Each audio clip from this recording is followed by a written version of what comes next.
This is the Escape Podcast for Star Wars The Old Republic. Hi, team. I wasn't going to throw that in, but... The nostalgia.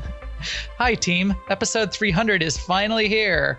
And some of our friends convinced us to actually acknowledge a milestone this time around, which we usually don't. We'll talk about the last 5 years of podcast, game, and guild, and even hear from some of that gang of usual suspects who convinced us to do this episode. This broadcast astromech is EPC 300, the big 300. And playing alongside me is Seema. Hi, Seema. How's it going? Well, I mean, I can't believe it's episode 300. Oh, I can and I can't.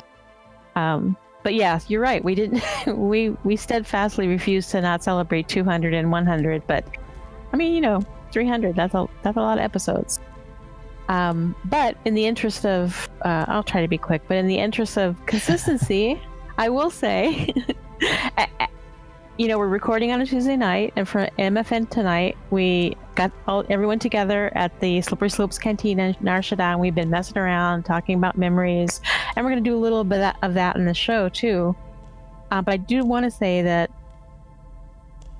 for Summer of 300, my agent and my sentinel both are at 200 now. So I have 100 levels each on each of them and 50 on my sage to go. So I feel like I'm right on schedule. 100, so 250 total to go?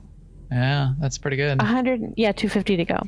And I want to say, last week, Intizar and also Gildy Corey mentioned that if you have your range companion explicitly do a certain attack, they'll come into range. And so I've been playing around with that because I was just doing the regular attack and they don't do anything. But I also got into the habit, especially on my sentinel, of just having an eyeball on her like I'm talking about Shea Vizsla, on her abilities bar. And you can put it anywhere on the screen if you use the interface editor. But you can tell when you're running towards a party, if you've got one of them targeted, you can tell when she's in range. And so then you can leap. So once you kind of get it down, it's like, no problem. Yeah. And so it really only, I mean... Can you keybind? Can you re-keybind? Yes, you can re-keybind them. Yeah, you can do that if you want to. Yeah, that's a good tip. That's a pro tip. Yeah. So thank you guys for pointing that out. And I feel like, I mean, one of my tips before was to say, just don't run with your range. If you're playing on a character that you're not that familiar with, just put some levels into a melee companion. But I don't know, this is pretty easy now. It didn't take me long to get the hang of it, and I just notice when she's in range, and then I leap. And so I can run and leap and run and leap and run and leap with abandon, basically, like I used to, which is what I loved about the Sentinel gameplay, so I'm happy. Anyway, so that's what I've been doing this week in SWTOR. How about you, Max? I've been doing all the Summer of 300, CXP 300 stuff as well. Did I leave my spreadsheet up here? Yeah, here it is. I've got a bunch of levels that I've done. I've done 142 CXP ranks again this week, leaving 385 to go across my Gunslinger, Sentinel, Sniper, and Sage. So, still not bad. Still a long way to go, but still a lot of time to go in the summer. So, I think it's okay. Didn't you start at like 700 and something? 800. Yeah, over 800 to go. So now I'm down to 385 in 4 weeks. So yeah, that's nice. You're gonna make it. I'm you can do it, Carrie. Carrie Strug reference there. Ask your parents. So yeah, I totally am gonna do that kind of keybind thing. The character that really bugs me on is my Marauder. So my Marauder, yeah. I'm using Shea Vizsla on the Marauder, and it's just a mess because I am constantly leaping in, and she's constantly was standing back in the doorway or whatever, just waving while I'm getting my butt kicked. She's on Pinterest. Shay, she's like, what? What exactly? So, So yeah, that's what I've been doing too, and we're gonna do a lot more of that this summer. I'm gonna keep doing it, and I'm gonna keep doing what I've been doing, which is OSIS, IOCath, and I did throw in a couple CZ198s, and the event stuff works really well too. Also very proud of our guild, who's been hitting large target on both sides. Yes, everything is overloaded with all of the command XP they're giving to us, but that's been fun. I like it. We nearly got like 1 million just on Tuesday night on the because the rat goal stuff. Last week. We killed the Eyeless. We did the couple different rampages. We killed Toxin. We even found the Tunnel Lurker, and we just racked up the CXP. So that was great too. So yeah, all right, we're just gonna do a brief run through the news. Let me key us into that. Now, an Imperial News Network report. Since the real news is what has been happening for the past 5 years, there is one new bit of actual this week news I did want to mention because it's a follow-up to last week. They did post the Juggernaut ability, tactical item, and set bonus feedback thread. They listed out the ability items. They listed out the set bonuses. I didn't even look at what the new ability was. New ability... Furious Focus has 4 ability charges, recharge every 30 seconds, activating Furious Focus, yada, yada, yada. Okay, I don't know. Okay. Marcus is excited. He's definitely excited for the Marauder stuff. The Juggernaut is a mirror of the Marauder ability, so it does match it's same for the advanced class. I'm interested to hear people's feedback. We did our high level quick skim of it last week. I still don't have a good assessment on the Marauder and the Juggernaut and how that's going to shake out. I'm interested to hear what people say. So let us know. That'll be interesting to hear and see, and hopefully we're going to see it on the PTS very soon and be able to try it too. What about guild news? So that's it for SWTOR news, but we do have some fun guild news too to re-mention. Yes, so Mega's coming on July 27th. Marcus is going to take us to Yavin 4, where we're going to kill the ancient threat. For this particular activity, we really need for people to be on time because we have to go to Tatooine first and get a buff. We're going to have some people come in early and collect some other buffs. This is all necessary to pull the ancient threat, and then we're going to have to kill him too. But it should be a lot of fun. This will also kick off our greater AIE Guild event, which we do every year in the summer, called Summer of Love, where we do, again, little events in every game that we're in, and we encourage people to come to all of them. My character's doing this sing emote. I forgot how awesome this emote is. I'm really into it, man. I think I'm rapping. I was looking back. We've been doing mega events now for over a year. So that's another... No, we haven't. Yes. Time is so crazy. July of 2018 was, I think, our first mega event, which was cool. Oh, man. And finally, and last but not least, our usual shout out to the chat room, which we have had a chat room, not the whole time, not for all 5.5 years. In fact, we'll mention that too, but I think we've had it for everything from episode 80 onward, and it has been a huge part of the show, and we really appreciate it. I've got to say, when we started having a chat room, it really made it so much more fun for us. So thank you guys. Yeah, it made for some reason, and maybe the quality has diminished, but it used to be stressful, and we'd like pause and do multiple takes, and we did like all of this stuff before in the first year of recording. Nowadays, I do a tiny bit of editing on the audio stream. I do obviously no editing on the video stream because it goes straight from Twitch to YouTube, and it's made the show in that way much more easier to do. So that's been great, and then it makes us look smart because I can glance over at the chat room when people say, "No, Max, it's on the 27th, right. And you forgot." We can correct ourselves. And hey, I can't hear Seema. What is wrong with you? All of those kinds of things. So thank you. now to kick off our retrospective, to kick off that look back at the last 5 years, I wanted to play this as the intro to our segment. See if anybody remembers this old ditty.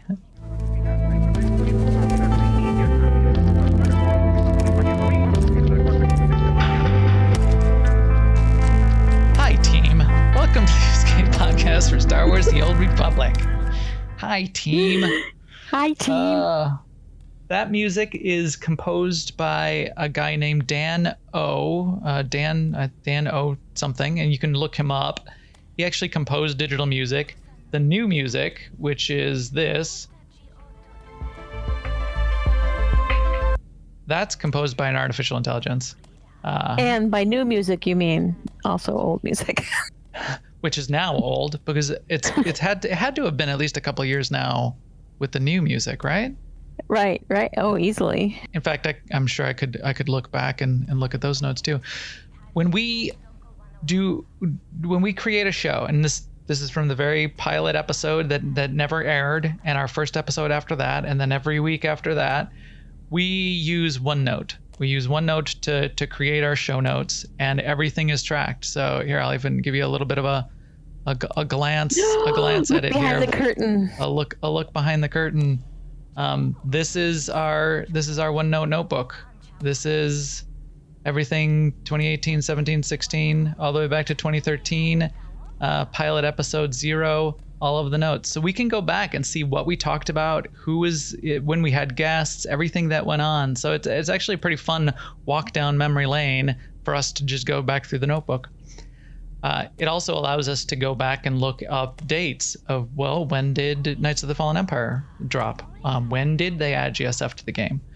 So I did a little bit of looking back, and as I mentioned, we did have an episode 0 that never air, and that was on the August 19th, 2013.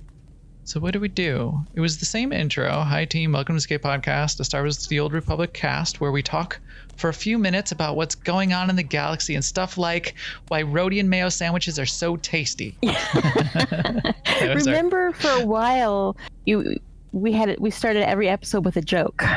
For a long time. I think that was like for a couple of years. Yeah. So let me see where we're. And when I say we, I mean you. Because we did this kind of weird thing, like weird little tidbit. So here's like a month and a half later.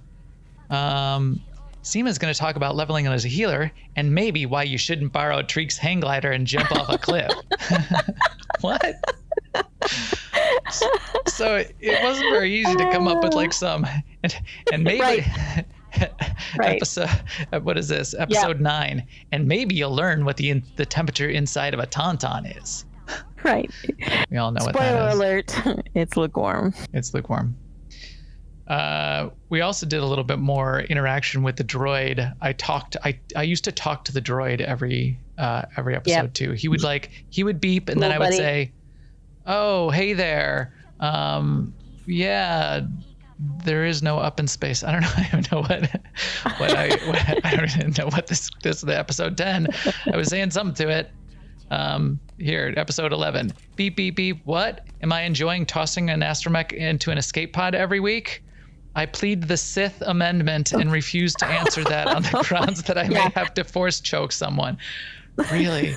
That's terrible. I apologize unreservedly. We don't really miss that part, do we? Wow, yeah. So I don't know when we started the jokes. But that was for a while too. We started doing Star Wars jokes. And that was a stressor. So that was all the way back to 2013. First episode number 1 was August 26th of 2013. That was episode number 1. It went out on the feeds. Somebody was saying that the feeds don't go back that far. I think you can go to newoverlords.com. I think you can go physically to the posts and get all the way back to episode 1. I hope so. I know on YouTube you can go back from episode 81 and forward, because episode 81 is when was the first time we started on YouTube also, and I think that's also we were live and streaming at that time. So we did Twitch and YouTube, and here's what that looked like. So this was the old overlay, and there was no chat room on the in the overlay, and I guess my whole torso was in there instead of just my head, and it was bigger. And I noticed in this episode even I switched back and forth a couple times to a different overlay view like this, where I was like really big, and I made the game smaller so that I could have more of a connection. Me and my old hairstyle. Before did you do a hair change? Oh yeah, wow, look at that. You had like a bob. Yeah, I had to, because they did that thing where it made your head bald when you jumped up and down. Yes. The back of your head. A classic SEMA pet peeve of the graphics in the game. I mean, I should try it and see if it's still that way. Oh, and look at your companion. It's Treek. It's Treek. It's Treek. Oh yeah, I didn't even notice the chat room saying, look at me, look at my face. I didn't do this back in the day either. I didn't have the goatee, the professor look. That is true. I did not. Also, the quality is not nearly as good. So yeah, that started. So it started back at episode 81 in 2014 or 2015. So that was 3/9 March of 2015. Episode 50. So I don't think we didn't do like guild parties or celebrate. We did that a little bit at the end of the year. So we would do the last episode of the year, we would say a look back at the year, and the first episode of the following year, we would do our predictions show. So we've continued to do that, and I think we did that. I think that goes all the way back to 2013, doesn't it? Yeah. Let's see. December of 2013. Kind of. It says goodbye to 2013, and then what was January of 2014? No, we didn't do it. We didn't do prediction show in 2014. Wonder when we started our January 1st, our first week in January prediction shows. 2015 is when we started it. Cool. I agree, Zen. So that's why I started dancing. SEMA in 2015 predicted wild ass prediction number 1. We will be able to send all our companions out to craft or do missions from one character. Then in ops, Max would be clicking missions instead of doing his rotation. Crafters will be able to make pets, which is a good suggestion. Crafters will be able to make pets, droids, toys, tiny ships, and balloons. And then, wild ass prediction number 3 was husbandry, guild pet husband, animal husbandry. But those are the weird ones. The real ones were wishes of what we did wish, which was things like quality of life, searching inventory. So we had that on your list, going back to 2015. Keybind emotes, because that was big for, and I think still is on the list for the RP community. So that was that was a lot of good stuff back then. So back there in the first year and back in the old days, Seema, what is anything you remember of those times? Should we go back to doing jokes? Well, do you mean about the podcast? Yeah. No, or the game. I don't think we should go. Well, what I remember from that period of time, and you saw it in the background, was Treek. I remember when Treek came out, Treek was really like, I mean, I was very fond of Kaizen Fest, which you guys probably all know because I always mention that. But when Treek came out, I was really enamored of Treek because I liked that she could be a tank, or she could be a healer, or she could be DPS. I liked that her abilities had different animations, like she had that she would throw that hive, like that bumblebee hive as the healer, as the blob on a slingshot. Yes. And I remember standing in McKeb at a really high point and sending her as far away as possible to get a resource node. And so she'd go down the mountain and around a path and around some mobs and around a building, and she'd just be like, there she goes. And she would mine the little thing or whatever, and then she'd pop back. Treek was a big deal. mean, that was a big deal because we just had our original companions, and that's back in the day when if you wanted a healer companion, you had to get which one of your companions, or maybe there were two of them that could heal and the other ones couldn't.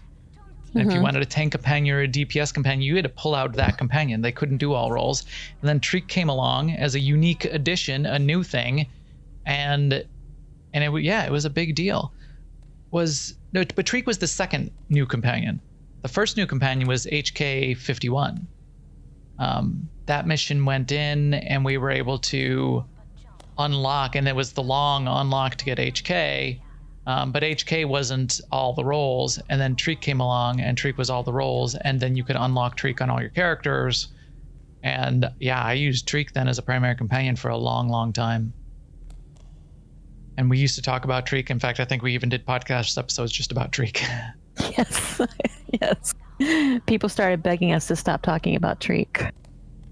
So let's see. By episode 100, I noticed. So this was July of 2014. Our episode 100 was all about a prep for. So this was in the summer still for the fall release of Knights of the Fallen Empire. So we were getting all the preview. We were getting the dev streams. Here's what's coming with Knights of the Fallen Empire. And our show and all the show notes were about how do you get ready for it? What should you do? How should you get your characters ready for it? All that kind of stuff. So I thought that was relatively amusing. And that was a big deal because that was a big expansion coming in a big new way. And we spent a lot of time on it. We spent a lot of time on it for a couple of years because the whole Knights of the Fallen Emperor, Knights of the Eternal Throne coming out in the chapters was a big, interesting new way to release that content. Had pros and cons, obviously. But being able to talk about it in that way for so long and use it as an opportunity to like unveil a new chapter. And as a podcaster, I kind of liked it because we had it was like a cadence of new content to talk about, like about once a month or maybe once every month and a half. So yeah, that was good. The chat room is saying, has I given my stats on my gear yet? Now that didn't come until about 2018. So when we get to that segment, then I'll read all the stats on my gear. Chat room. When did I first start doing Sean Connery voices? I don't know when that was. I'm going to look that up. Yeah, we don't have that in the notes, I don't think. Then I listed out episode 113, which was the actual launch of Knights of the Fallen Empire. And we did it up. So that was a big deal for us. It was a big deal for the guild. We did episode 113 was our first look because I think it came out that day. So then you and I did it really quick and we talked about it. And I think we even called it first sip of coffee. That's clever. Yes. When is that? When did I say that was? If not clever. 10/19/2015. So 2015, 10/19 show. Yeah, was first sip of coffee. So then we talked about what we saw, what our first impressions were. And then the next week's show, 10/26, we did a mini interview show. So we've done SWTOR was one of our interviews. Yeah. Armand Noir was one of our interviews, who is married to Teo of the Utini Cast, one of the founders of the Utini Cast podcast, but no longer on the podcast. That was fun. So we had about half dozen people who we interviewed about, hey, what are your first impressions of Knights of the Fallen Empire? Huh. I know, right? That seems like another time. Oh, here's another time. Episode 149, 150. That was the start of the DVL event. So that's 2016. Yes, and what a time that was. Yeah. Yep. So what was your impression? I mean, that doesn't seem that long ago. Well, so I mean, you did it. You did the whole thing all the way through, and so did I. Right? I did. I wasn't going to, but then once we kind of started on it, I got really into it, and so yes, I did do the whole thing, like leveling every class and. Yes, everything. And all you had to level up from 0 all of the 8 characters, right? Yeah. You had to level up 8 characters, and 2 of them had to play all the way through Fallen Empire and Eternal Throne, all the chapters. One of them had to do every flashpoint in the game. I think I still have a character that I named Seema, SIIHMAAH or something like that. Yeah. And a lot of people still, you'll see them running around. They'll have like DVL at the end of their character name. You'll see them people running around in the fleet. Okay. And here, I just went to my achievements tab, looking up all those achievements. And what do you think I found them, Seema? Oh my God. That's a bad memory. Well, why don't you explain that for the kids that weren't alive back then? So once we completed DVL in the fall of that year, then BioWare removed the achievements because I don't know why.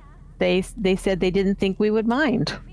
Because you couldn't get them anymore, and they didn't want it to then be confusing for people that couldn't get anymore, so they just deleted them. And they didn't think we would mind. And I remember saying on the podcast at the time, it's like, have you met us? Have you? Yeah.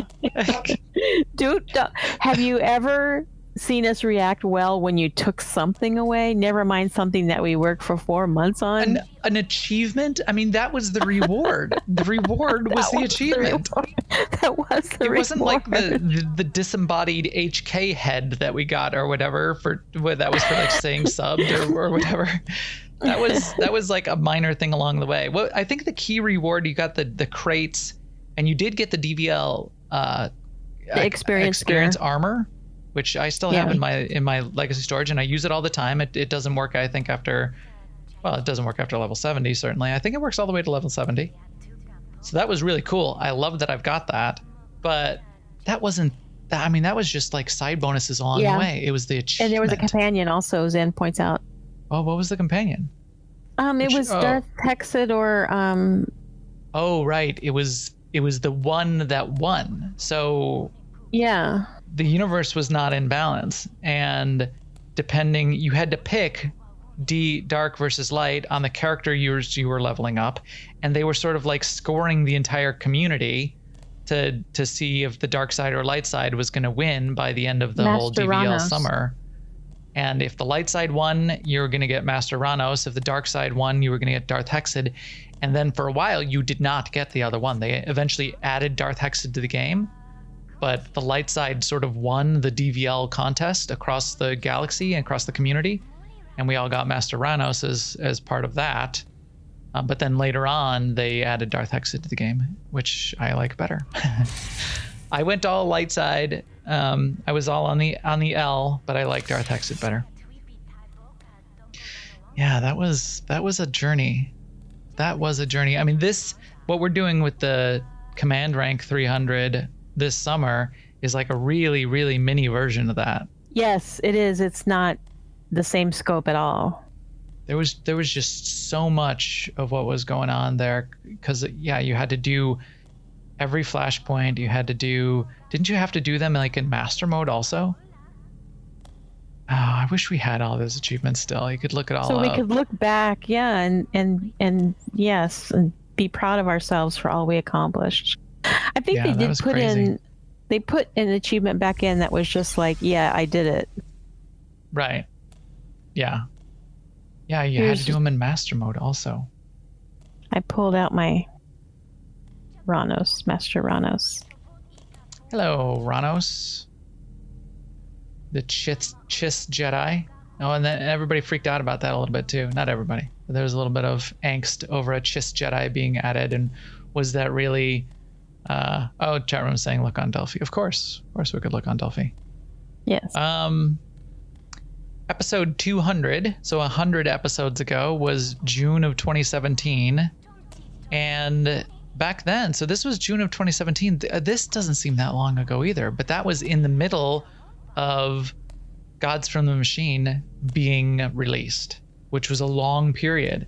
So Matt Pusevich was developing Gods from the Machine, and they decided to, instead of waiting 6 months to do all of the art and assets and design and full operation, remember, Gods from the Machine is a very big operation.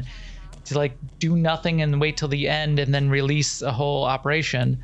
They said, should we try this? And I'm glad they tried it, and I was pro trying it at the time. It was, what if we released a boss each time it was done? And we got the boss to a stable state and we released the boss. So Tithe got released, and then it was like a month or a month and a half till the next boss, till Esni and Avela. Is that the second boss? Yeah, I think so.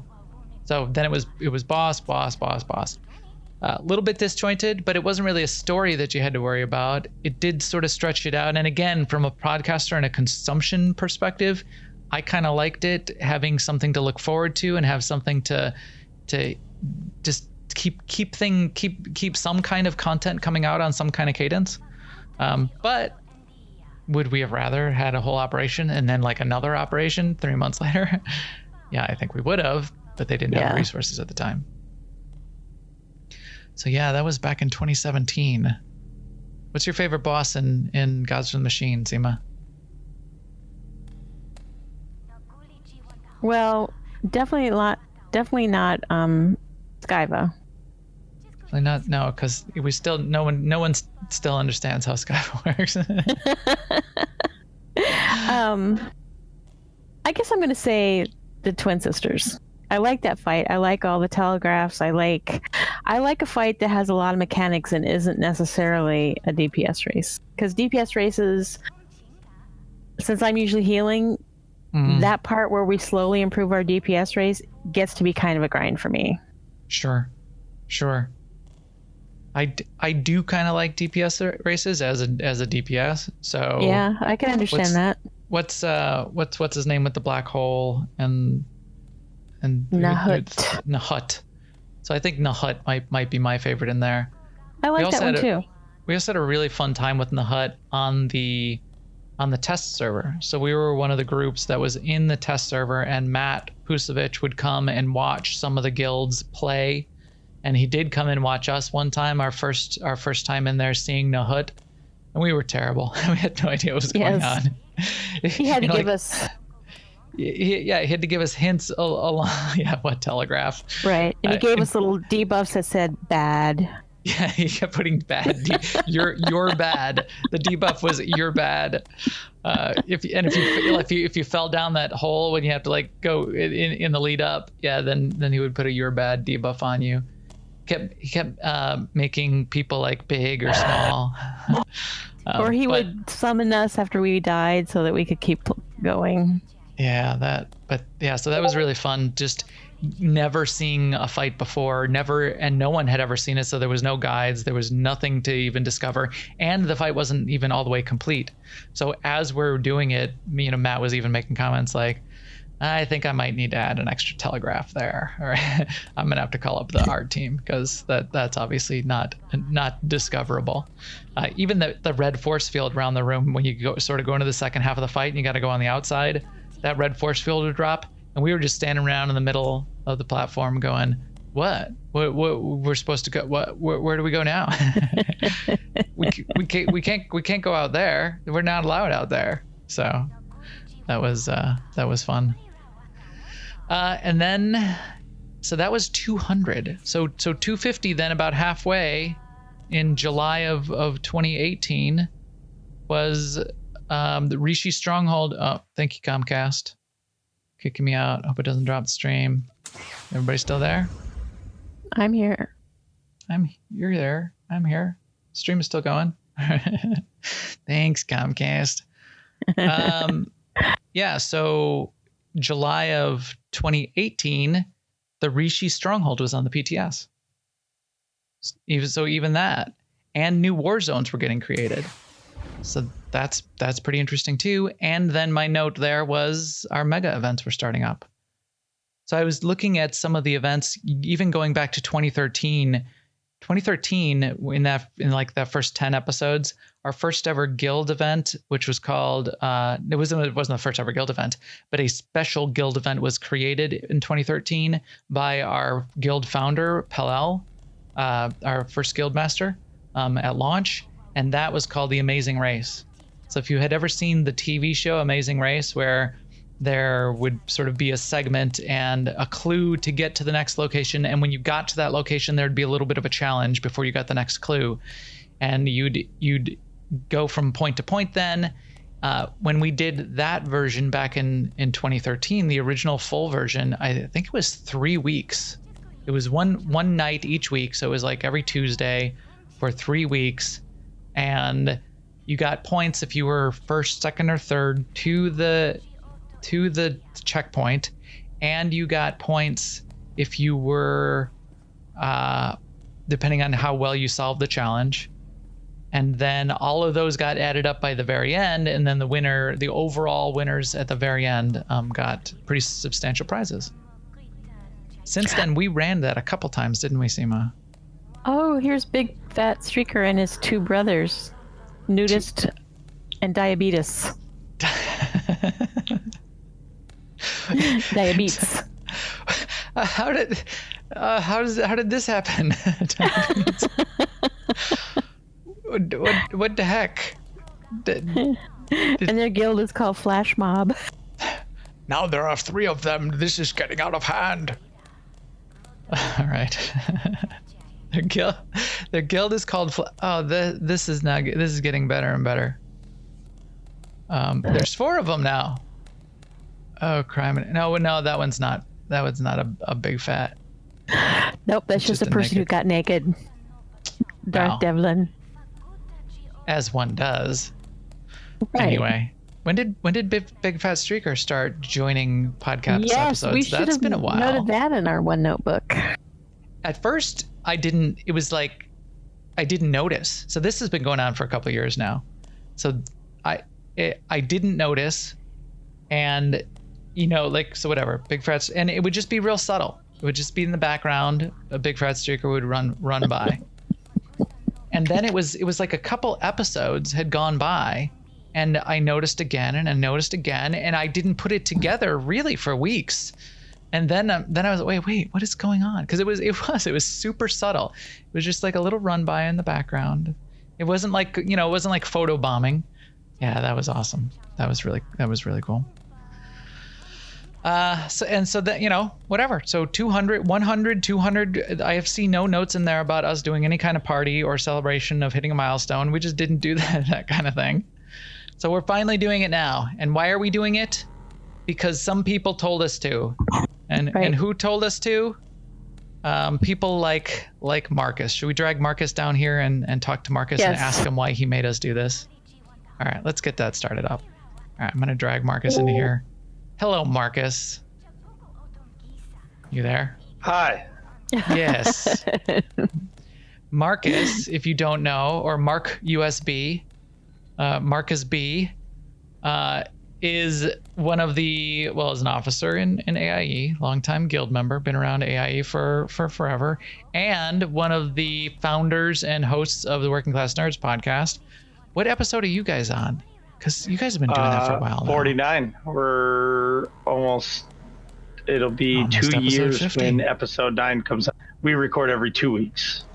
Yeah. Nice. So, coming up on the big 50, are you gonna do a thing for the episode 50? Yeah, Nick wants to do a live show, but he wants to do it in full character. So, but what character he won't tell me. He said he's just going to buy the cosplay, and I just have to wear it. So, it might just be an adventure. I like the way he thinks. That is a great idea. Yes, you should definitely do that. Well, Marcus was one of the instigators of making us do something for episode 300, so we certainly wanted to bring you on. No, that's not true. It was all BC, and then I just got on the bandwagon because I just have to say before we say anything else, congratulations. This is awesome. Thanks, and Marcus. You should celebrate this because not many people can do this as consistently as you guys. And as much as I make fun of you guys for recording at 11:30 at night, real world time, it allows you guys to do it week after week. That's right. And that's why we do it at that time. We sacrifice sleep, but that time's always available. It's, there's nothing goes on, in the middle of the night. So yeah, so we can always do it. So well, you looking defied my grandma. My grandma said nothing good happens after 11 p.m. Now I have to disagree with her. Stuff my dad said. Yeah, it used to be after midnight. But I've said that to my kids. In terms of curfew, or hey, we want to have a sleepover because then we get to stay up really late. And I always say nothing good happens after midnight. You don't need to be up this late. Go to sleep. All right, Marcus, what are your favorite memories of the last? When did you start in Star Wars: The Old Republic? How many years ago? All right, so I started at launch. I bought the collector's edition. I got my Malgus statue because I watched the trailers and I was like, this game is for me. And then I played it, and I never played an MMO before. This might not be for me right now. I'm going to go back to Call of Duty. And then my wife got pregnant, and I was looking at the Malgus that was always on my shelf, and I was like, you know what? I should play this game. And that was right before the Fallen Empire was released. So what's that, 2014, 2015? 2015. Yeah. Yeah. So that's when I really came into it. You came roaring back in, and a lot had changed by then. So there's a lot of fun stuff probably to catch up on. Yeah. So favorite memories for me, for the game itself, I would have to say is the first time an officer in AIE dragged me into an operation, and it was Eternity Vault, and I landed on the snowy planet, and there were Tauntauns, and I immediately was heartbroken because everybody was killing the Tauntauns. I was like, why are you guys killing these things? They're not bothering us. They're like, they need to die. And then you got up to this top of the hill, and these turrets shoot you, and then this giant droid lands on the ground, and I'm like, and I'm supposed to do what?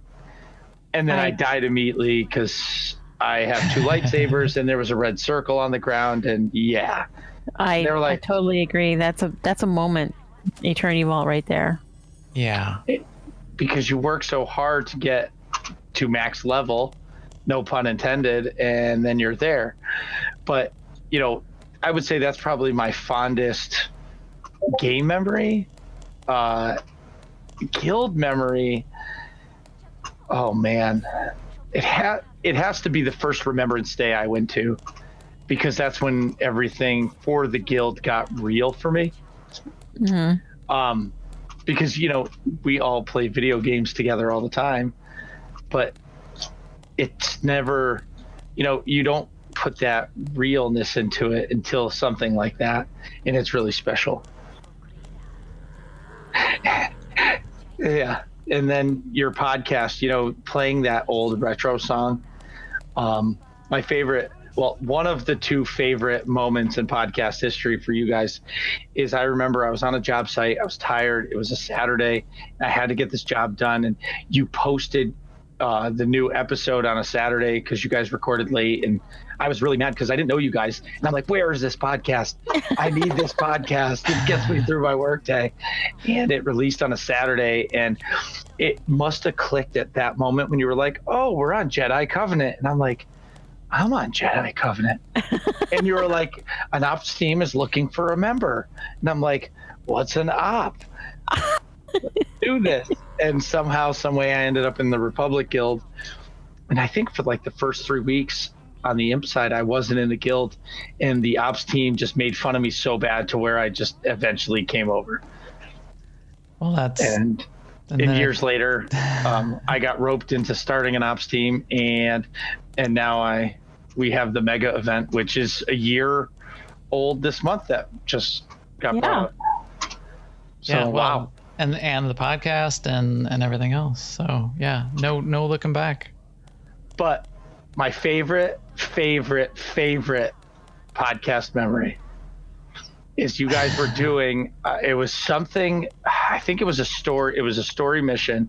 And all of a sudden, now mind you, I never watch it live because it's always so late. And all of a sudden I hear, oh shit. and Seamus died or something and fell off the cliff. And that has to be the funniest moment in podcast history for me. But I ramble on, so guys, congratulations. And if guys anybody can find rock. what episode that was, let me know. I will clip it out and we'll play it as a drop-in. So yeah, we should. And thanks, guys, so much. You guys be proud of yourselves. You know, you guys deserve this big night. Thank you. excellent. Well, thank you, Marcus. All right, let's kick Marcus out here. We wanted to bring in, who we're gonna bring in next is Intisar. So Intisar's been playing a lot with us lately. Want to pull you in, Intisar. But Intisar, in his own right, is a community content creator. Why don't you introduce yourself, Intisar, and talk about what you do outside of AIE? Oh, thank you for coming up on the stage, too. Hello. I am I've been blogging about SWTOR for a couple of years. I'm on blog This Week in Arabesh.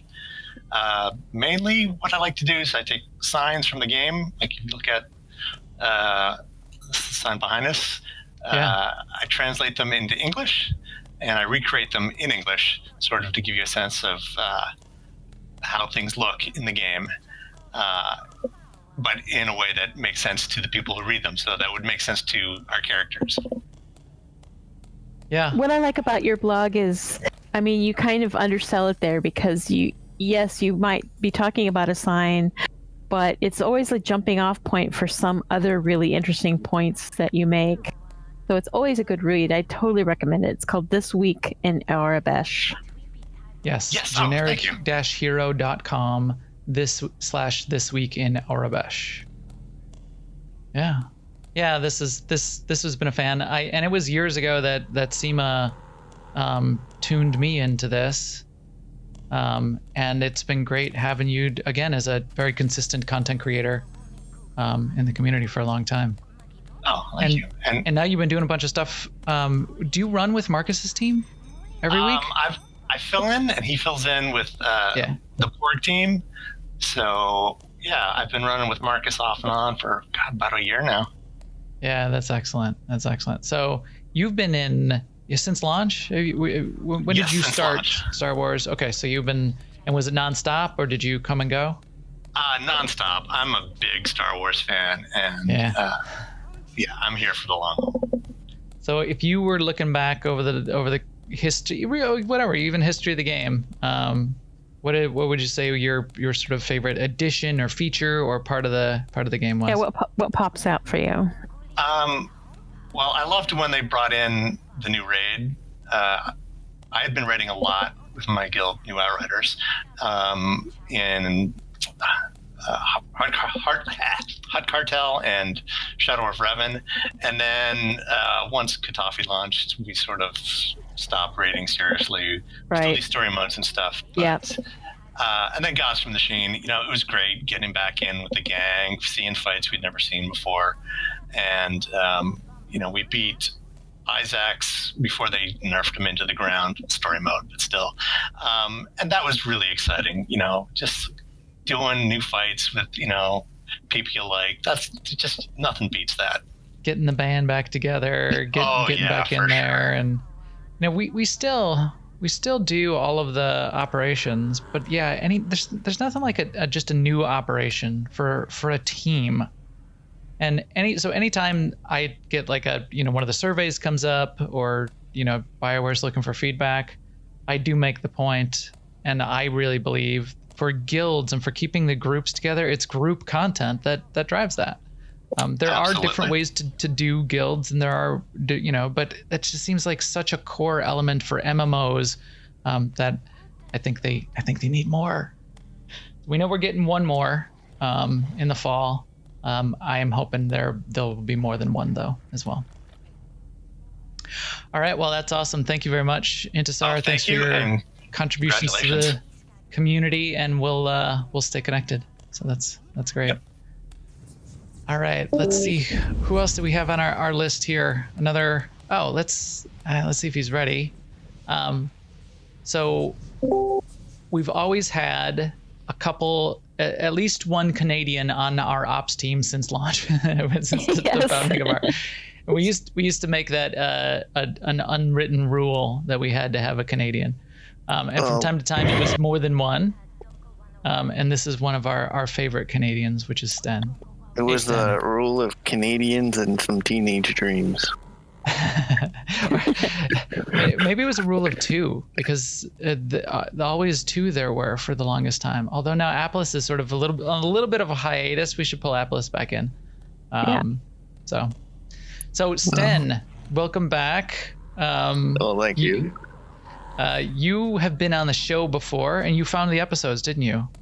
Yes, Wow. 27 and 80. 27 was 27. operative healing, and 80 was GSF. So back in the early days of our ops team, it was always you and Seema as healers, and you would trade off on the different classes.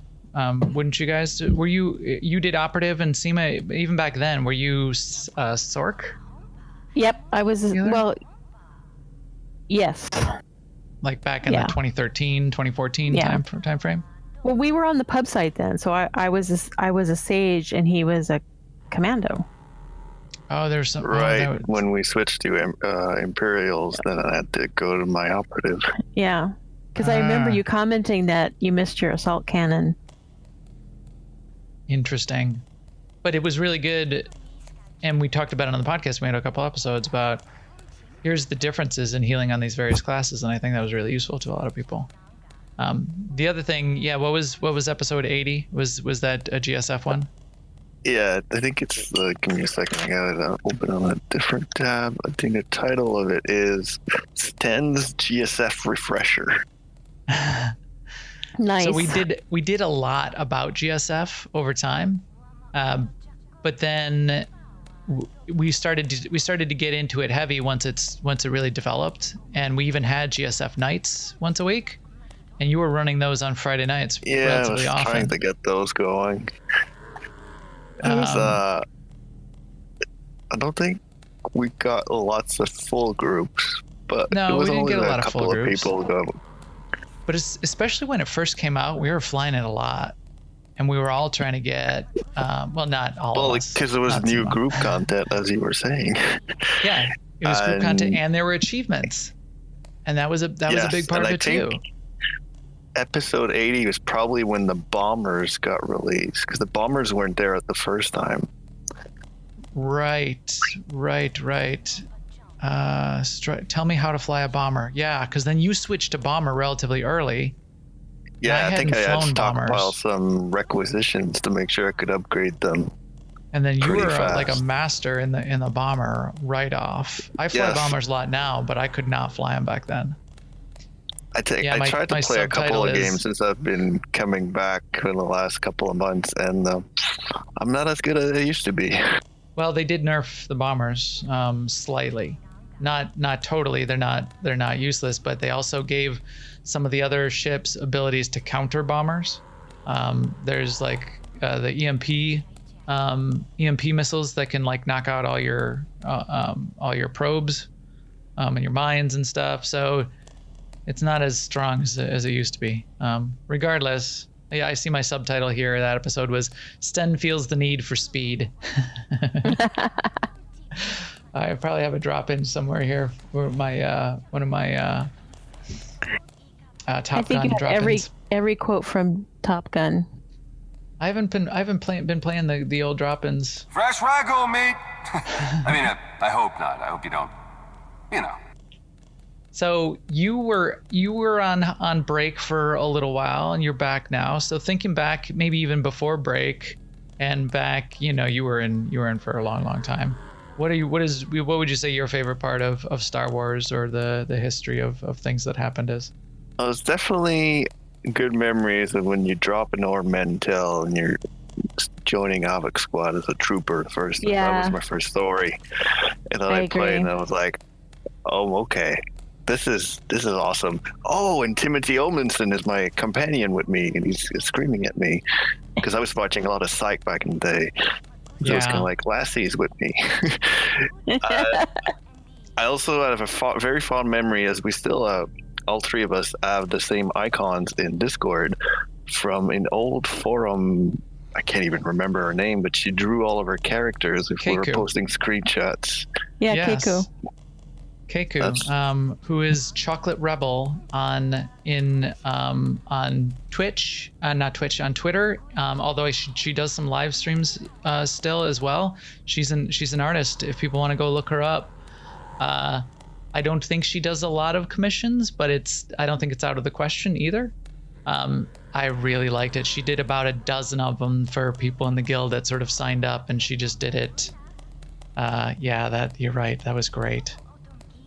As you can cool. see from Seema's little icon there, old first sage there. Yep, that was my sage. Yeah. I'll show that in a second. I'll dig it up here. I also found this though.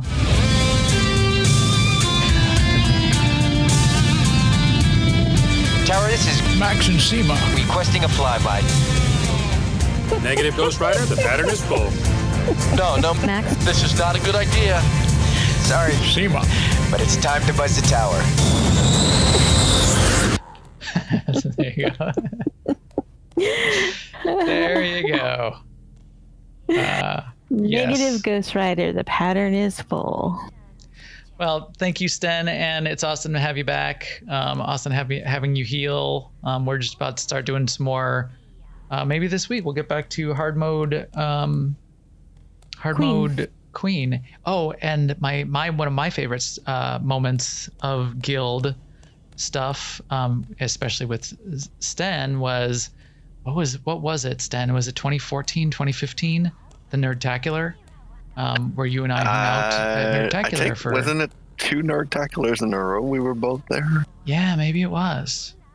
I heard a rumor. Yeah. 2020 might have a Nerdtacular. So think about it. Think about it, Stan. Think about it. Yeah. All right. That is tempting. All right, we got time to think about it. We'll have to hear from Scott if we're gonna have another one. All right, who else are we gonna pull in here? I'll move you back up, Stan, and we'll keep this rolling. I've been waiting to talk to BC. I left BC to the end because he was one of the big instigators. So Yes, he was. we'll get BC in. So next I'm gonna pull in Corley. But yeah, I'm gonna make BC wait because he made us do this. So Torture. Let's get Corley in here. Corley's another. Corley's been in for forever. You've been in AIE for years, even pre Star Wars, right? Corley is like a backbone of the guild. Well, I appreciate you say that, but no, actually, I only played briefly in WoW when AIE. I actually was in a bunch of other guilds. I was on another server in that game. I didn't even start Star Wars in AIE. I started in some other game, some other guild. Yeah. I ended up leaving. Well, I ended up coming over to whatever server we were on at that time and making a character, actually. Keller's Void. Smuggler. Yeah. Back in the Keller's Void days. Yeah, I made a trooper. My first character from launch was a smuggler, but then I made a trooper, and that's what I brought into the guild here. And that's my vanguard that's on the Republic side still. So. Well, it's been awesome. You've been around doing a lot of lead stuff.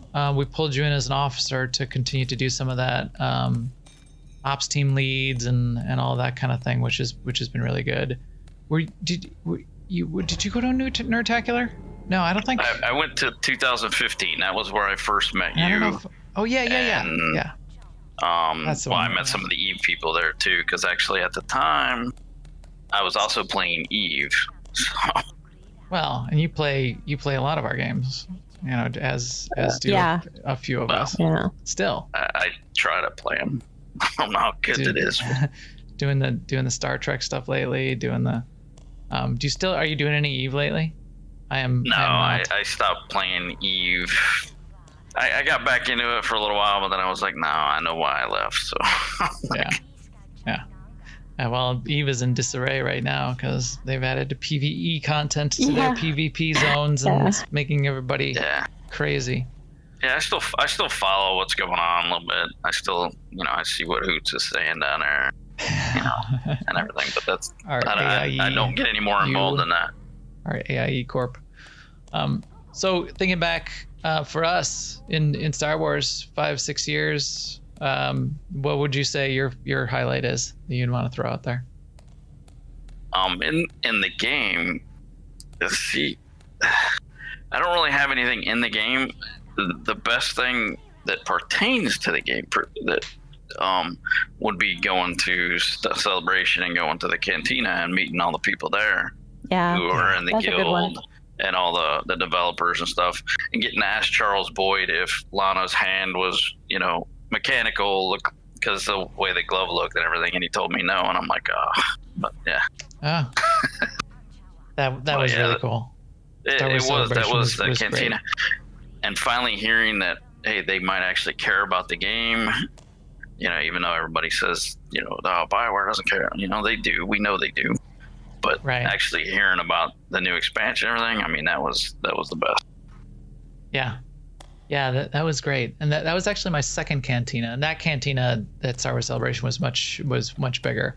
I had been to a cantina back in probably 2012 when they came to Chicago. So it was way back. It was a real early one. But Eric, that was when Eric was early into his community manager role. And I had met Eric at that time. And I realized after we had gone to that one that was actually my second one also, because I went to the very first one that they had, not realizing that it was a cantina, and I don't think they called it a cantina at the time. But at PAX East in 2012, they had a room in the convention center, so you had to have a ticket to get into it. You had to have a PAX East pass to get into it. And they had an open bar. Like, it was open. You didn't have tickets. It was open. So that was a little bit dangerous. And they were giving out, that's when they had, and they were doing trivia, and that's when they had the keyboards that were like $200, and the mice and stuff like that were all Star Wars, the Old Republic themed and everything, and they gave a bunch of that stuff away. So I was actually kind of surprised that was actually, I was not realizing that was the first one that they had. Yeah. Because they talked about, that was before they released the legacy system and the family tree that everybody uses. Right. So. Did my keyboard lock up? I can't do anything in the game. I can move with my mouse, but I can't get my user interface back. So, hello. I'm just gonna stand here. Yeah, no, I agree. And we've said this multiple times. Every time a cantina comes up, we recommend, if you have a chance, to go, because it's fun to see the devs. It's fun to talk to Eric and to see Charles and Keith, but it's also just really fun just to see other players and hear what they do and talk to them about what they're doing in game and talking to them about why they think it's fun and they're part of the community. I thought that was a really interesting part of it. That was definitely one of the best parts, was being able to talk to Zen and Mal and you and what was it Ted from the SWTOR, State of the SWTOR. Yeah. And then right. Kogas, he was there, and SWTORista. These people you see online, and these people, they're famous, quote unquote. And you get to actually meet these people for real, Yeah. Yeah, it is really cool. Well, that's cool, and also you're another one. Nerdtacular 2020. Let's put it on the calendar. Wait, do you have? I don't know. Do you have ticket? Did you get tickets to Star Wars Celebration next year? No, no, because I'm gonna try to go. I'm gonna try to work at PAX East again next year, and that's right. I can only do one thing because that's even though I don't have to, because I'm gonna work at PAX East, I don't have to pay for a ticket. I still got to pay for a hotel and all that stuff like that. So I get time off from work, and I might see if I can con the wife into going to San Diego to visit family, and then I would drive up to Anaheim for the cantina. Visit family. Quote unquote. It just happens to be that there's something going on in Anaheim. Yeah, I'm gonna go get some milk. Look, I have a ticket. How'd that happen? Well, I'm not gonna go to Celebration because, yeah. Because Celebration was cool and everything. The first day of Celebration, because I had the 4-day pass or 5-day pass or whatever. The first day of Celebration, I was like, I'm never going to one of these things again. Because it was just so many. Well, because the only thing that was open was the Expo Center Hall thing and the store, and there were so many people. Yeah. But the after first that, day it was fine because the crowd's thin out and everything. But But I would go to. I would do what Mel did. The last one, just go to the cantina, and I think that'd be a little bit more enjoyable. Yeah. And cheaper. Yeah, excellent. All right. Well, thanks for jumping in. Thanks for all the stuff you do in the guild too. Well, thanks for doing the podcast and running a guild. Hold up. I'll drop you out. We're gonna pull Dent here in a second, but the stream disconnected. Great. A little bit of a quick stream break.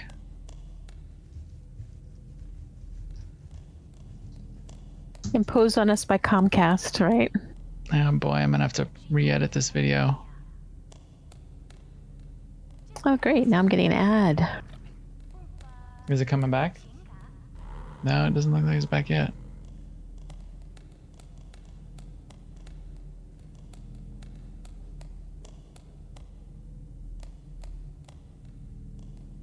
Thank you, Comcast.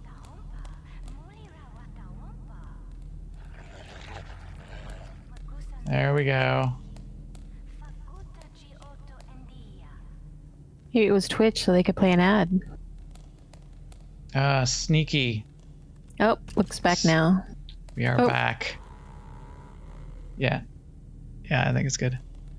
All right, so next up, we wanted to pull in another one of our officers. Let's pull him in. Let's pull him down here. Let's say hi to Dent. Dent, when did you start in Star Wars, Dent? I've been playing the game since the early release beta, but I haven't played with the guild until sometime between Shadow of Revan and Coffee. It was more towards the Shadow of Revan there, and the end of Shadow of Revan. Yeah. Okay. And how did you get connected to the guild? I don't remember that. It was just like through like the morning stream and all the Frog Pants stuff. So yeah, I just threw an application in and invited me, and here I am. So for anybody that doesn't know, we have very low standards. No, we have apparently no. You chose me. We have very high standards, and he made it. So Dent is one of our helps run all of the ops teams that we run in the guild. Yeah, does a little bit of oversight across all of them. Has filled in probably on every team, sometimes all in 1 week. Yes, I have. Has helped keep a couple of the teams running when they needed a little bit of assistance and help. So we've really appreciated that. I think that's been a big thing. So I would bet operations. Well, I don't know. I should ask you. I would think that operations would be interesting to you. Is that your favorite part of the game? Or I mean, you're not like a big PvPer. No, but operations is probably the thing I do the most in the game, because it's more or less it's like hanging out with all my friends. So that's probably my favorite part of it. But just like one of my favorite memories was during the DVL event. Just the way the guild pulled together, and we were all just running all the events together and getting the achievements together. I think that was my favorite part of the game and part of the guild. Yeah, I have to agree there. I mean, I just remember like just doing all those the hard mode points, the master mode flash points with everyone. There was like one that you and I did see where we were in like a pug, and I was tanking, you were healing, and the 2 DPS were like kept dying, so we were pulling them along. I remember that too. I remember the whole thing about DVL was like when it first came out, I'm like, oh, I'm never going to get into this. But then it turned into this great, fun time that just went on all summer. It was great. Right. It was brilliant, and it made you play through everything in the game at least once for the most part. It was probably like my favorite game event / guild event. Yeah. So Zen pointed it out here on Dolphy. If you look up Dark versus Light event checklist, she's got all this stuff laid out, and it was weird at the time. It was sort of like a low effort, bit of content that they created, and I liked it at the time, and I saw right away that this was the opportunity for them to buy themselves some time. Yeah, create content out of existing content, and we all bought it. We all bought into it. Oh man, look at all these things you had to do. You had to all the tactical level flashpoints. This was at the different levels. So each of the levels, that's right. So to get to the heroic level, there's 6 levels: heroic, legacy, valiant, champion, eternal, and legendary. So to get to each next level, you had to do all of the checklist things of DVL that were in the first level, and then there was sort of like a reward tier that you were getting at each of those levels. So the lowest level, you did get 5 Dark versus Light packs. They had cool stuff in them. You got a title. You had to get 1 DVL character from scratch. You couldn't just like start a character at 10 that you already had. You had to start a character from scratch and get to level 25. Then it was like, okay, now you have to get a character to 50, and you have to do these 5 flashpoints. And then you can see here as it went on and on, it was now do all these chapters, and now make sure you have a galactic stronghold and completes Shadow of Revan, and now do all these flashpoints in tactical or solo mode. Every flashpoint is listed, and then you got to like the eternal level, and it was got to get to level 65 with your DVL characters. You got to do the Eternal Championship, and then a legendary level was. I mean, I know we're like very nostalgic about this event, but if anyone from Bioware is listening, we're not asking for another one. Yeah, no, it was a grind. Don't get me wrong, but it's a huge grind. I think of it fondly, but I do too. Yeah. So that's a good one. That's a good one, and thanks for all the ops team Thanks leadership. for everything. Yeah. I got one more little anecdote about like joining the guild and everything. So I had been away from the game for a while, and so I joined up with AAE, and then there was an opening on Soldiers of Light for an off tank, and I was like, all right, I haven't played in a couple of years, I'll jump in and do it. And there was so much more new content from when I had last played, and I kind of bluffed my way through all the fights, and surprisingly I did well, that no one noticed. But it was an interesting transition into playing the game again. Yeah. And it is. It's still fun. Even Absolutely. like leveling up a new character and doing that on a new character in a new class, and it's still fun. So so that's. I mean, that's really cool. I still think Eternity Vault is probably my favorite operation. I mean, yes, I like TFB, but I think Black Talon is my favorite flashpoint, and Eternity Vault is a super awesome operation. They hit it. I think they did that on purpose. I think they hit it really hard with the chapter 1 of each of the classes, with the first flashpoint and the first operation especially. Yeah. And it was just so high quality, and it really sucked everybody in, which is what it was intended to do. All right. Well, thanks, Dent. We got Yep. two more we'll pull in. Gonna grab our next up, our second to last mini interview here.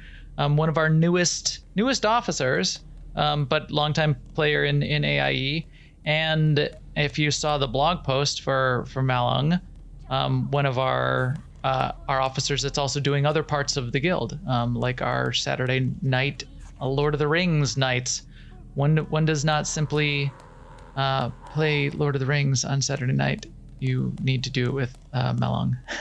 So hello. Absolutely. Yeah. So when did you start in Star Wars? When starting the game, with or without AI? While you were talking to Dan, I had to look that up because I've been playing off and on, but apparently I've been playing since 2013. Okay. And I've been playing off and on. Of course, like you said, I'm playing Lord of the Rings online. That is my main game. So I'd play this.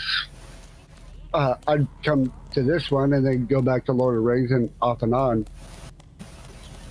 And got actually into AIE because I wanted to come back to SWTOR after a long break, and I'm like, you know what? Let me get into it. Let me find a podcast to get me into it, and it was this podcast that got me into it.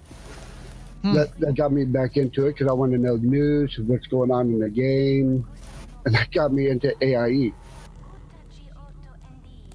Oh, that's excellent. And that's why we do the podcast. So that's really good to hear. I don't think of us as like a real new. I mean, we always have news on the podcast. But I don't think of us as like the top, most informative. Well, I guess we have news. We have news every week. And we do talk about the game, and we talk about what's going on, and we do connect it to any new content that comes out. We're not a guide, but we do break it down. Right. So I guess that's we're pretty clear purpose. that when we're doing the news, we pick the stuff that we find is the most interesting. Yeah, right. Which, I mean, it wasn't just the news. I want to know, okay, gameplay. Okay, what's different things that I can look at and do all that. Yeah. Well, that's excellent. So what would you say your favorite thing is now, or going back, favorite memory, either like a guild or a game thing, or what's your favorite part of what we do?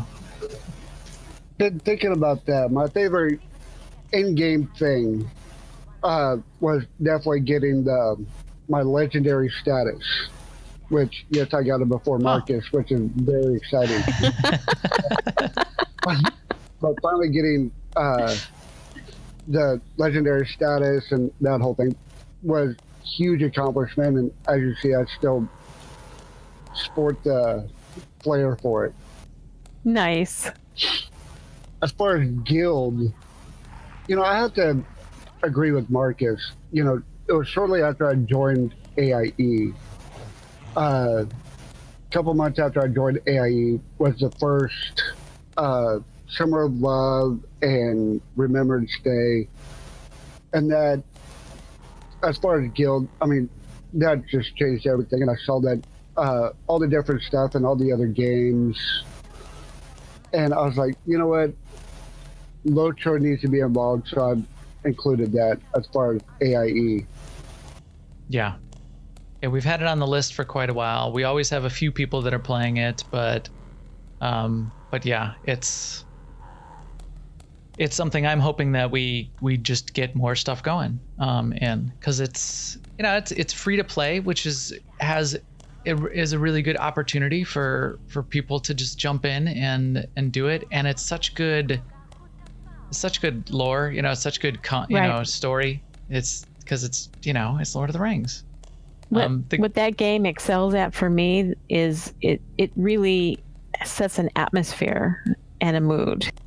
I mean, the music and the sound effects and the way the story, you're not playing one of the main characters, but they show up. I think they did a lot of things right in that game. Yeah, which blog post coming. that yes. talks about that. Yeah, keep an eye out. We will be doing a blog post on what the guild is doing and what the latest is in Lord of the Rings. So we'll have that soon. Cool. But to bring it back to Star Wars, to this game, one of the things that got me into ops, which, like you said on the podcast, I'm co-leader of the Wednesday night group. Going back to the Gods of the Machine, during MFN, we were trying to get lockouts and all that stuff for the other ops groups so that they could have it. I'm like, you know what? Let me jump in there and do it. Let me get more into this guild and doing the ops for that. I'm like, I'm really loving this ops thing and look for opportunities to fill in. And then join the Wednesday night group. And then I had about 2 hours left in my last class story to get legendary status. And the Monday night group needed a fill-in. And Marcus, being Marcus, bugged me. I'm like, all right, Marcus, I'll do it. I'll fill in on the Monday night group. And I kept filling in for like 2 months, and then finally had an opening to where I could join the Monday night group. And you said you got legendary before Marcus. Was that like a contest at the time? Well, Marcus still hasn't gotten legendary. Okay. That's so Marcus. So Marcus, there, you heard it. You gotta get legendary status. Malong is calling you out.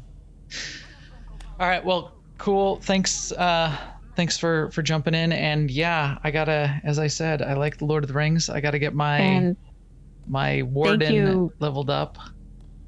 To Mal and to Albus for stepping up on the Wednesday night team and co-leading it. That's awesome. Yeah, it's also been huge. In Lord of the Rings, we got to get the band back together. So we've done a couple AIE band concerts in Lord of the Rings over the years. That's been fun. So we'll go back and we'll do that.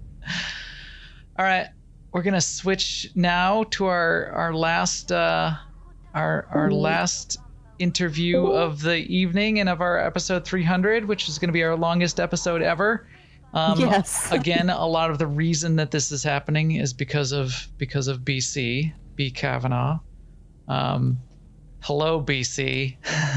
Hey, Max. Hey, Sima. Congratulations. 300 episodes is amazing. Thank you. Yes. Yeah, unless you guys pushed us, we probably wouldn't. We would just have done a regular show. No, we wouldn't have. Yeah. I know. That's why we suggested it. All right, that makes sense. So thank you for making us do it. So what tell us when you started in Star Wars, and why we are here. So I only started playing, I looked it up after you were talking to people earlier on the podcast in March 2016, so a little while after COD V came out. And I played it as a solo RPG for the longest time until I eventually joined AIE because I started listening to your podcast and joined AIE, I think around this time in 2017. So I've been in the guild a couple of years now. And that was when I first started getting involved in group content.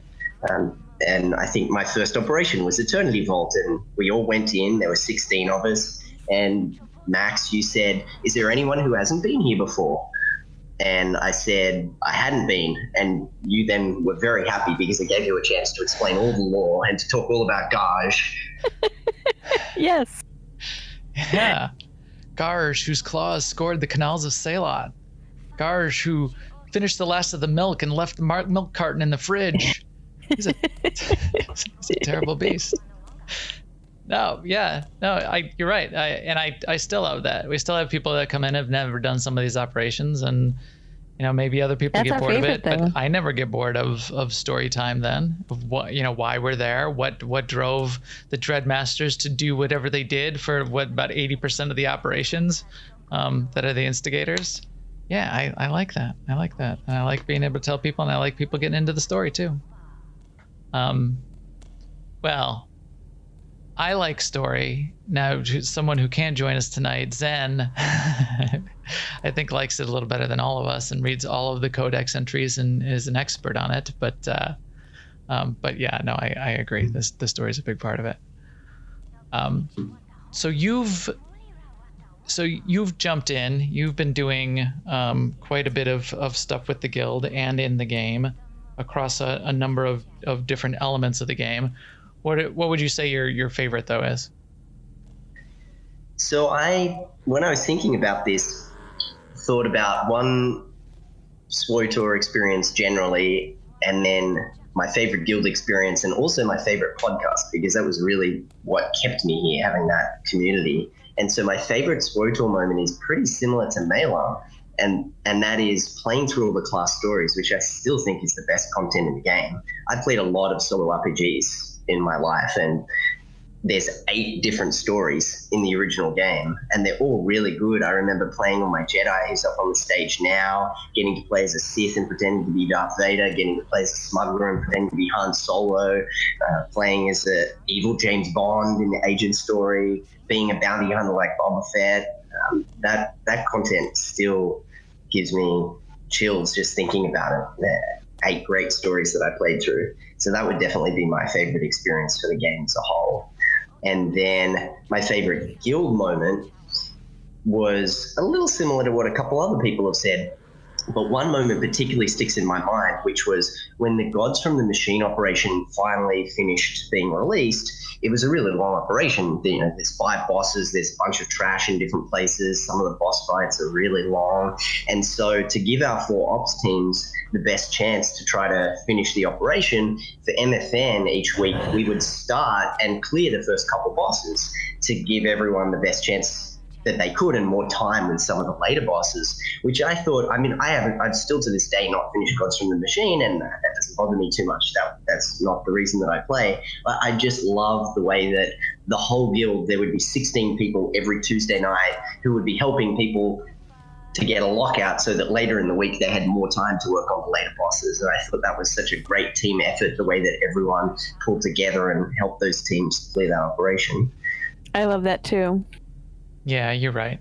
That is a really cool thing. And we still have groups and people and teams that do that kind of thing for different events. And well, as you've started to arrange, so one thing that BC does for the guild is arrange what we do on our Tuesday nights and our mandatory fun night.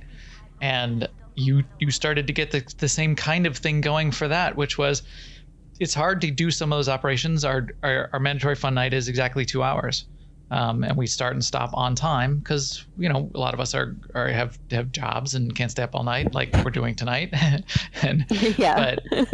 But in order to get through some of those operations, you came up with this idea to get a group together. And what if we cleared some of the operation and got a lockout before MFN started? So the first week we could bring a group in and do it from the start. And then the second week we could come in the middle and finish the end. You know, for something like Scum and Villainy, where we can never get to the end of Scum and Villainy with an open guild group fun night. By the time you sort of get everything wound up and started, that's brilliant and really cool and fun and a fun way to do it. So the MFN group did it for the ops teams and Gods for the Machine, and then the ops teams paid it back to MFN so that they could finish Scum and Villainy and TFB. Yes, now that you mentioned that, that's really cool, and I really appreciate all the stuff that you're doing to get that, get that weekly stuff all lined up for us. Yeah, it's a lot of fun. It's the thing that's kept me playing all this time, is having that Tuesday night fun night to hang out with everyone and do some group activities, finish some operations. I agree. I totally agree. And also, last year, during the summer, when it was the summer of PvP, and most of the people in the guild, including myself, were really not that into PvP, the thing that kept everyone coming back was Conquest. And every week we would do something for the fun night that involved Conquest. Everyone was working towards getting a large target every week. just having that group activity and the community to play with is what kept me coming back. Otherwise, I probably would have gone off and done something else. Right, Oh, which I'm is glad you still didn't. a big part of the guild. Yeah. That's a big part of what the guild does every week now, and we're having a lot of fun with it because of all the conquest points that are flowing. And I was going to mention that in particular, if you have a guild or you're just into personal conquest, BC's spreadsheet, which has links out there, and maybe we can put a tweet another link out, or you can come in. It's pinned in our Discord, in our guild Discord. That spreadsheet, which maps out, here are all the things that happen in each of the types of conquest week, and here's all the things you can do, and you can line up multiple characters to figure out how you're going to get to your targets and whatever you want to achieve for the week. That's a brilliant tool, and really is sort of driven how we've approached conquest as a guild. So thank you for that too. Yes. A cool thing happened. Asked a question and some other person answered by linking to my spreadsheet. That's awesome. That's cool. So I'm cool. Reddit famous, which is cool. And also thank you, BC, for pushing us to do this little 300 party and event and podcast. I didn't expect it to go this long, but this is now a 90-minute episode, which by far is the longest we've ever done. But yeah, I think it was worth it, and I'm really glad that you and everybody came on to talk. And Me thank too. you for making us do it. I appreciate that. Thank you for podcasting every week. My favorite that I wanted to call out was the episode where you played all of the original game trailers and discussed the original game trailers. That was fun. A really fun episode. Oh yeah, and those are so good. They're still so good. Watch those original trailers, Blur trailers. Yeah, those original trailers are so good. And somebody mentioned the other week, I want to go look it back up. There were television commercials for Star Wars: The Old Republic at launch. Go look those up. Some of those were good. Some of it was just like the trailer played, but there was a couple. I think there was one live action one that was kind of cool. So there's a throwback. Go check that out. I'm sure it's on YouTube somewhere. All right, well, we have gone an hour and a half. Thank you, BC. Thanks to everybody who chimed in. Really appreciate the content creator community. There's already been a bunch of shout outs from all of those guys on Twitter leading into this. What do you think, Seema? 300 more? Oh, I laugh, but we probably will. I know. We never intended this.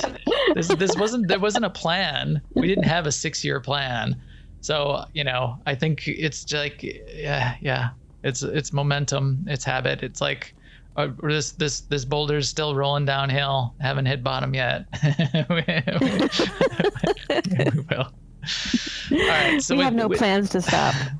So with that, 5 3/4 years later, we will now kick EPC 300 out of an airlock to broadcast this podcast to all of you out there. Please keep up with us on Twitter at MaxTheGray and at AIESEMA. And if you know any cool people that should be playing with us and playing with all these people that you heard tonight and playing with all the people in the chat room, tell them to come check us out. They can check us out on the podcast, usually on Tuesday nights. They can find us on Starforge or at aie-guild.org, where they can get to our guild Discord. They can subscribe to us on YouTube at YouTube/NoOverlords. They can follow us on Twitch and on Twitter. Please do that because we would love to have you. And we will talk to you soon. Later, everyone.